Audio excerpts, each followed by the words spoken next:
Hi, I'm Patty Ann Brown, and you are in the strategy room. Officials with Donald Trump's campaign confirm the camp has no more plans for joint fundraising events with the GOP. This with the general election just 13 days away.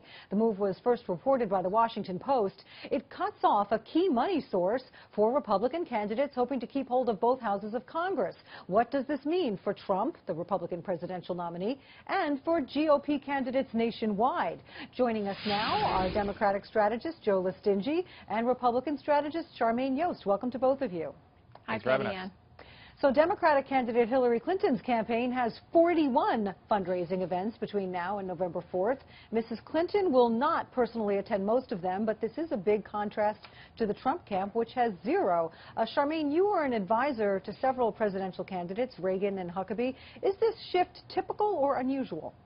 Well, you know, Patty Ann, I'm kind of laughing a little bit because here we have a candidate who says he's focusing on the people and barnstorming the country, pressing in to the very end with the last 2 weeks left to go. And data shows over and over that the last 2 weeks is when people make up their minds.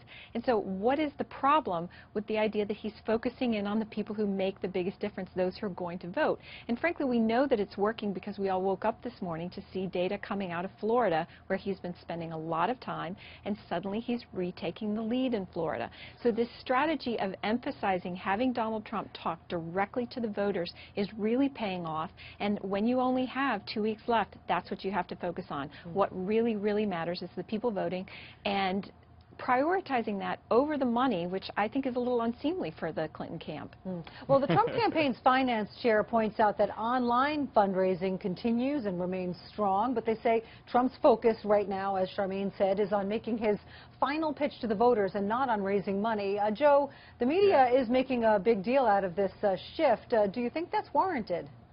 Well, yes, and I will give Charmaine a lot of credit here. She's right. Donald Trump has got to get in front of these independent voters, these undecided voters, and try to make his case.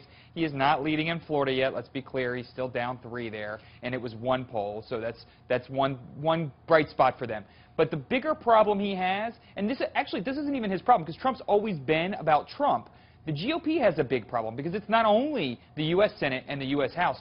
It is the countless numbers of members that are running for state chambers, for county executive, that are going to be crushed by the fact that they don't have GOTV operations to help their smaller campaigns. And let us not forget, a lot of state chambers end up drawing the lines for Congress. This is what really hurt the Democrats in 2010, when there was no enthusiasm and no money spent on those down-ballot races in 10. And there's a possibility it could affect Republicans here. So, again, Trump's been at war with the GOP for a very long time, it seems. It almost feels like for this entire campaign. And it's just the fissure is now visible, and it's going to have a financial and electoral impact down ballot. No, come on. You'll be shocked to hear that. I completely disagree with you. Look, no one is saying that the GOTV efforts are going to stop.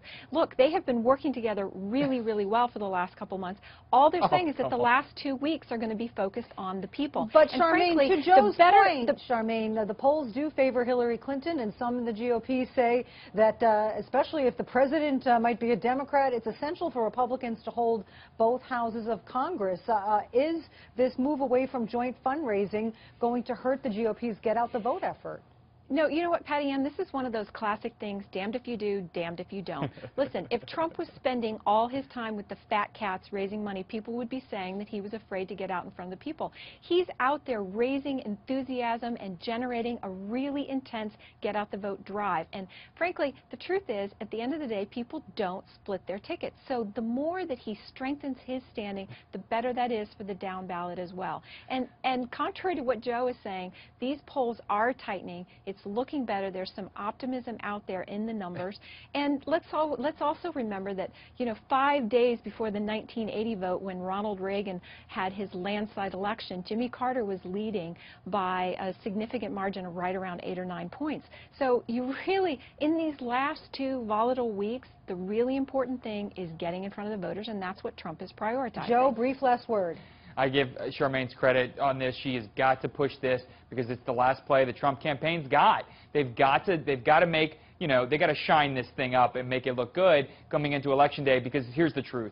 The map has expanded dramatically in favor of Democrats, and it's all about electoral votes. So even if he is doing better in states like Florida, he still has to watch states like Utah that he's losing, and Arizona that he's losing, and Georgia that he's losing. It's just, there's blood coming from everywhere in this campaign. They're trying to plug it up. I give him the best shot. Those numbers are just not right. He's not losing in Georgia. He's not losing in all those states. The race is really tightening.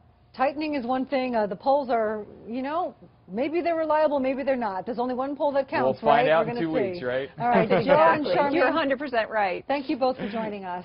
Thanks for having us. And for complete coverage of the 2016 election, go to foxnews.com. I'm Patty Ann Brown. Thanks for watching.